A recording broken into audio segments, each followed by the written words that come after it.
This is Nightly Business Report with Bill Griffith and Sue Herrera.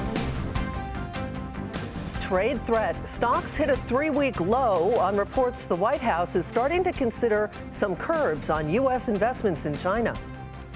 Market Monitor, our guest tonight is a 5-star fund manager with a list of stocks that he says could go up as much as 25% over the next year, even in this uncertain market. Pinot or pot? California's established vineyards are in a battle with marijuana farmers, and both say weed and wine do not mix. Those stories and more tonight on Nightly Business Report for this Friday, September 27th. And we do bid you a good evening, everybody, and welcome. Just when it looked like September was showing some uncharacteristic resilience, stocks turned lower for a second straight week. The market slipped today on dwindling optimism over trade and because of some tepid economic data, which heightened concerns about growth, just as the world's two largest economies remain embroiled in their trade war. The Dow today fell 70 points. We're at 26,820. NASDAQ was down 91, and the S&P was off by 15. And as I mentioned, all three major averages were lower for a second straight week. Now, today, there was yet another turn in the U.S.-China relations on reports that the White House is in the early stages of considering limits on U.S. investments in China. Although it's still not clear how that would play out, it did pressure shares of some Chinese companies like Alibaba, JD.com, and Baidu. Eamon Javers starts us off tonight from the White House. Markets reacting early Friday to reports that the White House is looking into different measures that would restrict U.S. portfolio investments in Chinese companies. Now, I'm told that that reporting is in fact accurate, but there are a couple of caveats on this story. One is that it's not clear where the administration is going to land. That is, there are a lot of different options here under consideration. And the other is it's not clear when the decision would ultimately be made. The idea here is investor protection. That is, Americans are investing in Chinese companies often listed on American stock exchanges, and it's not entirely clear that those Chinese companies are always what they are purported to be. What could this effort look like? Well, a number of senators have made a proposal that might be the basis for any White House action. It's called the Equitable Act. You can see the sponsors here, including Senator Marco Rubio. The key points here under this proposal are that the U.S. regulators would have access to review audits for Chinese companies and be able to delist firms that don't comply with American standards, and also to ban new listings if the audit reports have been withheld. One of the sponsors there, Marco Rubio, had this to say about the bill. The fundamental question on this and on various topics when it regards China is how come their companies, their firms, and in this case, those companies that are publicly traded, why don't they have to meet the same standards as American companies have to meet or other companies have to meet? Officials here not able to really put any kind of scenarios on this. It's just really not clear at this point where this is going to end up, but they do say these measures are under discussion here at the White House. For Nightly Business Report, I'm Eamon Javers in Washington. Despite today's decline, stocks have been fairly resilient in September. So what's next? John Trainer is Chief Investment Officer at People's United Advisors. Thank you. Thank you. You say this is kind of a tale of two Septembers as we get ready to close out this month. How so?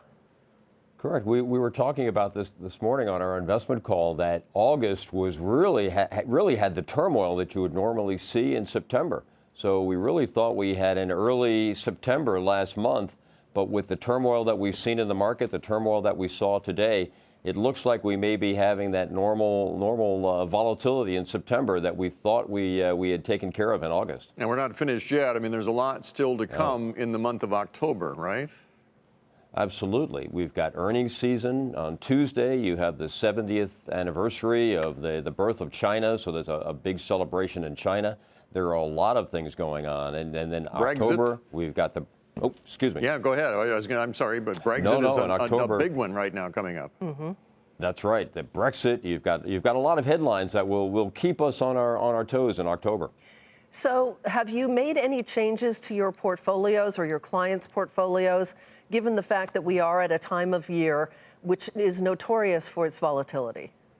You know, we made a change that we were really spending a lot of time with our clients discussing. Since June 30th of 2011, in our model portfolios, we have been overweight equities. We've told our clients that you want to be overweight equities, underweight bonds.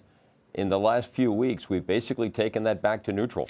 So we've said, we still like the market. We still want you to be invested. But we said now is not the time to be overly aggressive. So we're dialing back the risk in our portfolios. Where'd you put that money? We actually put it into short-term bonds. We were debating, moving that into commodities or moving that into cash. But we said, let's put that into short-term bonds. So 2 to 3 year bonds is where we're putting that cash. We will be watching. Thank you, John. Have a great weekend.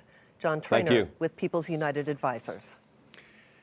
To the economy now, orders for long-lasting durable goods rose slightly in August, but business investment fell for a second straight month, reflecting concerns over the impact of those trade tensions. According to the Commerce Department, durable goods orders were up 0.2%. And a separate report showed that consumer spending continues to slow. Spending barely rose in August, and July's report revised lower. Consumer spending, of course, has been the one bright spot in the U.S. economy this year, especially during the second quarter.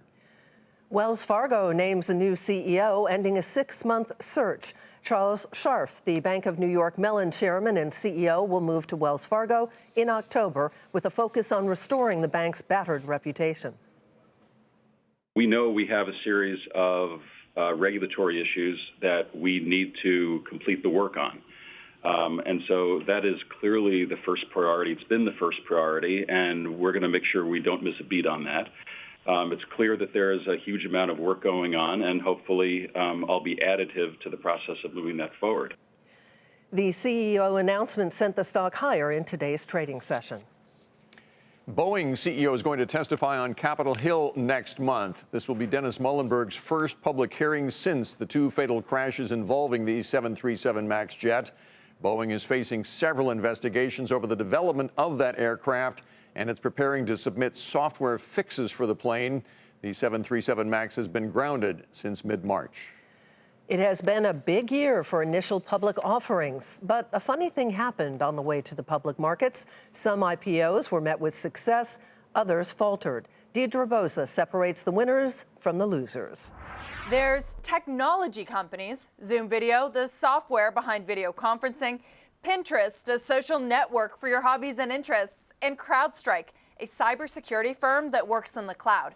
These names and other so-called pure-play tech companies have seen successful initial public offerings this year. But then there's another class of IPOs this year that are getting a bad name. They call themselves tech startups, but skeptics, they say otherwise. And we look at the We IPO, you saw that regardless of what they said and the story they weaved, they were still in a real estate business that had its amount of peril to it, and you had a somewhat limited path to profitability. There's WeWork, real estate as tech. Uber and Lyft, transportation as tech. There's even dentistry as tech. That's Smile Direct Club. These names, seen as less pure plays on technology, are also highly unprofitable, and they're not being received well by public market investors. You can't just say, okay, the IPO will switch them out, because it hasn't worked for Uber at all, right? People don't believe that the company really can innovate. Peloton, fitness as tech, stumbled in its market debut this week, and Endeavor, a global entertainment, sports, and content company that bills itself as a platform, shelved its IPO entirely. As this year's IPO parade stumbles, a double standard is emerging in the market. Investors are becoming skeptical of less traditional technology startups. Question is, will their rough ride this year start to affect the sector as a whole? For Nightly Business Report, Deirdre Boza, San Francisco. Time to take a look at some of today's upgrades and downgrades. We begin with shares of Texas Instruments. They were upgraded to buy from neutral at Bank of America Merrill Lynch. The analyst cited the company's market share gains and stronger free cash flow. Price target $150. That stock fell a fraction today to $127.14. Match Group was upgraded to outperform from in line at Evercore ISI. The analyst cited the company's investments and near-term strength in its dating app Tinder. Price target now $95. That stock gained 1% to $72.41. eBay was downgraded to market perform from outperform at Wells Fargo. The analyst cites the stock's valuation after a nearly 40% gain this year. The price target is $45. The stock fell more than 1% to $38.37. Box was downgraded to underweight from neutral at JP Morgan. The analyst there cites intensifying competition, among other things. The price target is $15. The stock dropped 6% to $15.96. Still ahead, house flipping is a risky business, and for some, it may be getting even riskier.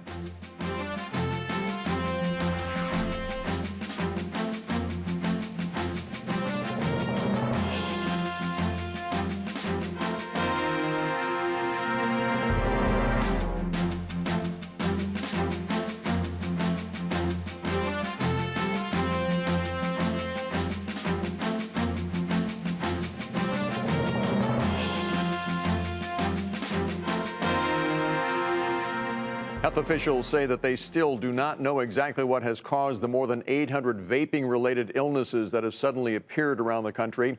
But here's what they do know. Today, the Centers for Disease Control said that a number of patients became sick after using vaping products that contain the marijuana derivative THC. One particular product is sold under the brand name Dank Vapes. But CD officials now recommend staying away from all vaping products while the investigation continues. California is known for many things, including its wine, which is a big part of that state's economy. But grape growers are facing a major challenge: fellow farmers who grow legal marijuana. Jane Wells has the story from Buellton, California. California's great experiment with legal marijuana is running into unintended consequences, especially in Santa Barbara County, where avocado groves butt up against pot growing in former greenhouses for flowers. We have 80 years of stigma that we need to work against in order to normalize this industry as another crop. John DeFriel is building a 44-acre cannabis empire in prime wine country in a county that has handed out more than a third of the state's total growing permits. And that has surprised some traditional farmers. There's like 1, 2, 3, 4 projects right there. Follow the money. I mean, that's the only explanation. And here's the bottom line on the money. The local university estimates that the value of these wine grapevines to Santa Barbara County are $120 million. But look at that white structure over there. There's cannabis in there. It estimates that's worth $180 million on less land in faster time. But two problems have popped up. The first is the odor, which can be strong in places. Some vintners are afraid it could affect the taste of the grapes, though there is no proof of that. So this is our Bayer Scientific odor control system. Cannabis grower Autumn Shelton spent $100,000 on a deodorizing system to be a good neighbor, and she blames illegal growers for the smell. Yeah, so this is a great crop. The second issue, pesticides. Cannabis, by law, cannot have any pesticide residue on it. And so growers of other crops are being forced to sometimes hand spray or use less effective means to avoid legal problems if pesticides drift. Probably down $2,000 to $4,000 per acre cost in both lost quality and the cost of having to do it the way we did it. Some farmers on both sides are trying to work together to find solutions without lawsuits. I mean, everybody wants everyone to be successful. No one wants to hurt anybody's business. I actually think in large part the agricultural industry is either indifferent or excited about seeing a new crop come in. Not everyone's excited. It's going to be a giant legal battle. You know, I guess in the end, the lawyers will win. But you know, we're going to fight it tooth and nail. We're going to fight it to the end. Just the latest sign that high hopes for legal cannabis in California have so far been a bit of a buzzkill. For Nightly Business Report, Jane Wells, Buellton, California. Fiat Chrysler settles with the SEC, and that's where we begin tonight's Market Focus, with the automaker today agreeing to pay $40 million over charges that it misled investors on how many new vehicles were sold each month in the U.S. The SEC alleges that the company falsely reported an uninterrupted year-over-year sales growth streak. But whenever that streak was in jeopardy, the company dipped into a pool of unreported sales referred to as the cookie jar, according to the allegation, to keep that streak going. Now, as part of today's announced settlement, Fiat Chrysler did not admit or deny any wrongdoing, and shares fell a fraction to $12.89. In another SEC settlement, Herbalife is going to pay $20 million after the nutrition company was accused of misleading its investors on how it compensates its sales representatives in China. The company also did not admit or deny any wrongdoing, and that stock dropped a fraction to $38.30. Then drug maker Mylan also settled with the SEC. It's paying $30 million for allegedly failing to disclose potential losses related to a civil investigation into whether it overcharged for its drug treatment for allergic reactions. And as you can tell, a common theme with the SEC settlements, Mylan did not admit or deny any wrongdoing, and shares slipped more than 2% today to $19.29. Toyota and Subaru are expanding their partnership to jointly develop new vehicles. As part of the deal, each automaker will buy more stock in the other. Toyota will raise its stake in Subaru from 17% to 20%. It's not clear how big of a stake Subaru will take in Toyota. Toyota shares fell about 1.5% to 136.28. Hedge fund D.E. Shaw is reportedly taking a stake in Emerson Electric and is planning to push for significant changes, including a potential split-up. Emerson is known for its process automation, which helps power plants and factories in areas like mining and cement. Both D.E. Shaw and Emerson declined to comment. Emerson Electric shares rose nearly 3.5% to 66.40.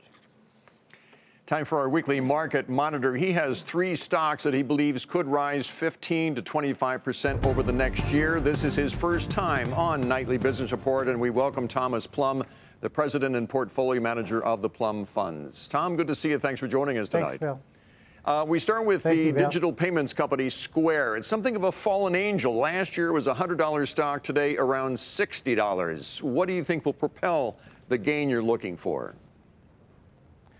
Well, I think the merchant volume has been something that's been an issue for them. But when we look forward, they've got a lot of non-financial transaction add-ons to their services. And it looks to us like it's bottomed out, and that when we still see a company with 30 to 40% revenue growth, we think it's a great opportunity. Market's given us a great start.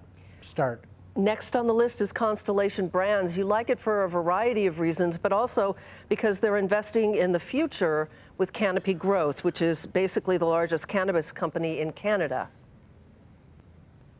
Well, they've shown that they've been able to execute ever since they got the U.S. rights to the Modelo family of beers. They've premiumization of wine and beer is something that they've been executing on, branding. They've been spending R&D with cannabis, and it looks to us like they have a good volume increases on their core products here and are investing for the future as when the cannabis becomes legal, like your last story showed. Mm-hmm. Right. The third one, Exact Sciences, another fallen angel of sorts. It started the month out at $120. Now it's at $90. They were in the news this week, I know. Why do you like this company right now? Well, there's few things that are as unpleasant as having a colonoscopy, the gold standard for trying to find colon cancer.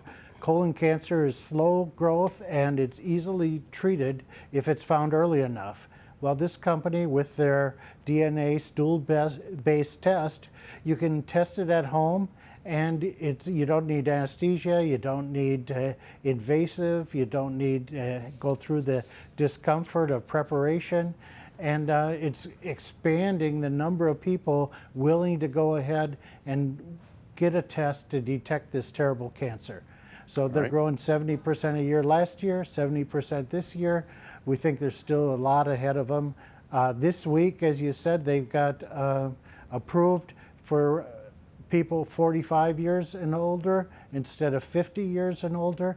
Looks like to us it expanded the potential market by over 20%. All right, very good. Tom, good to see you. Thanks for joining us tonight. Thanks, Bill. Thanks, Sue. Thomas Plum with the Plum Funds, and you can read more about his picks. You can go to our website at nbr.com. It is getting tougher to make money flipping homes. The competition is heating up right along with home prices, and that's why flippers are borrowing more money to do it. Is that a risk to the mortgage market? Diana Olick reports tonight from Bethesda, Maryland. Vipin Motwami expects to flip about 15 homes this year, like this one in a pricey Bethesda, Maryland neighborhood. So we'll be rehabbing the kitchen down here through the hallway. There are very few foreclosures or distressed properties nationwide to rehab and resell, so flippers like Motwami are investing in older, pricier properties and using more financing, either mortgages or private lending. it's always smarter to use a mortgage because you get leverage. You can do many more deals, right, if you're borrowing money. About 40% of flipped properties in the second quarter of this year were bought using mortgages or private lending. That's substantially lower than the 68% share during the height of the housing boom in 2005. But the dollar volume of today's purchases is up 30% annually to nearly $8.5 billion, according to Atom Data Solutions. That's the highest level since the end of 2006. Banks will lend to flippers, and Fannie Mae, Freddie Mac, and the FHA all back a limited number of investor loans. But Motwani says big banks are tough. They're looking for like the W-2 wage earner or somebody who's had consistent income from an easily sourced job, for example. They can verify your income, they know you're good for the loan. So he goes to community banks, which can interview him personally and better understand his business. The underwriting on investor loans in general is much stricter now than it was during the last housing boom. There's no such thing as a no doc, no down payment loan. Banks have already been burned. I think the lenders are clearly aware they want to get return on their mortgage lending as well. So given the price increases, with less chance of price decline given the housing shortage, I think it's a little safer environment, but it's for the market to decide, and both lenders and flippers apparently are working it out. The housing market is stronger today with low mortgage rates and rising home prices, but it is not without risk. If the economy turns weaker and rates rise, funding flippers may no longer be a safe bet. For Nightly Business Report, I'm Diana Olick in Bethesda, Maryland. Coming up, the fight for streaming dominance heats up, and Netflix storyline is about to take a turn.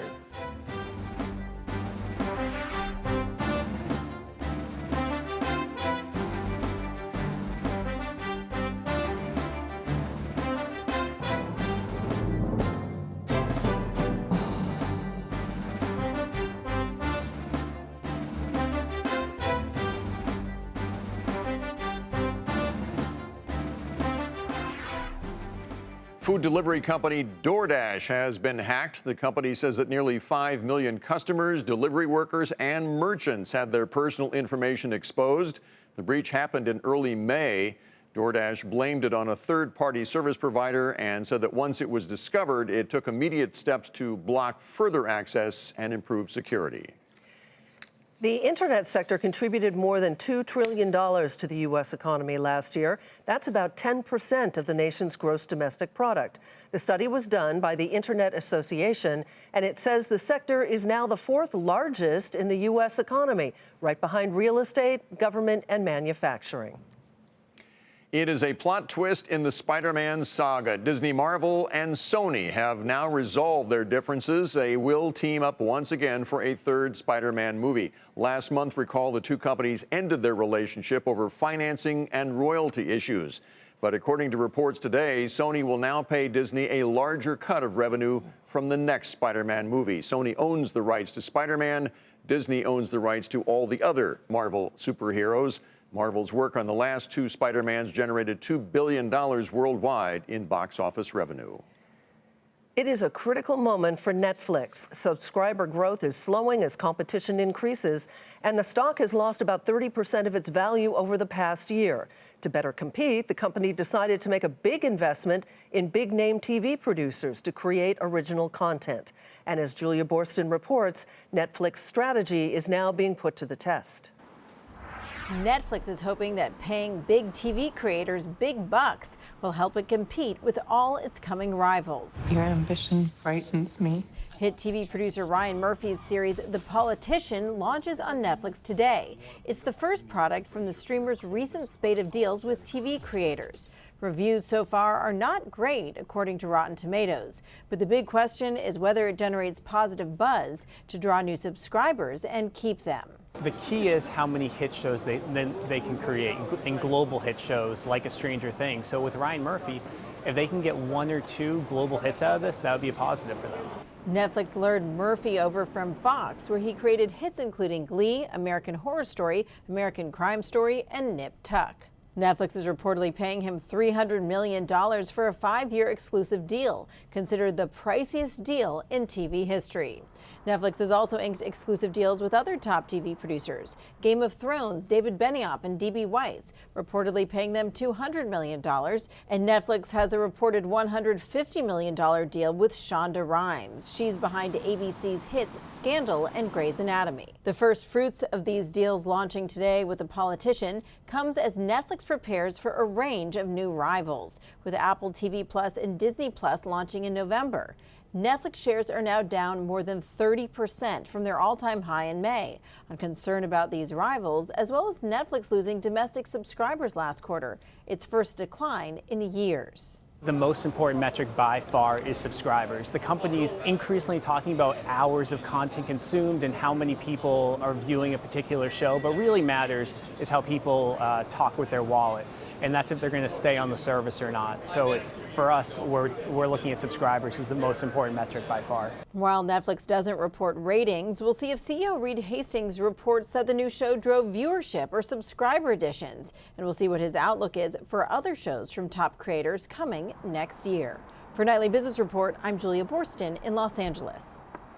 And before we go, a final look at the day on Wall Street with the Dow down 70 points, NASDAQ down 91, the S&P down 15, and all three of those major averages were lower for a second straight week. And that is Nightly Business Report tonight. I'm Sue Herrera. Thanks so much for joining us. I'm Bill Griffith. Have a great weekend. Yep. See you Monday.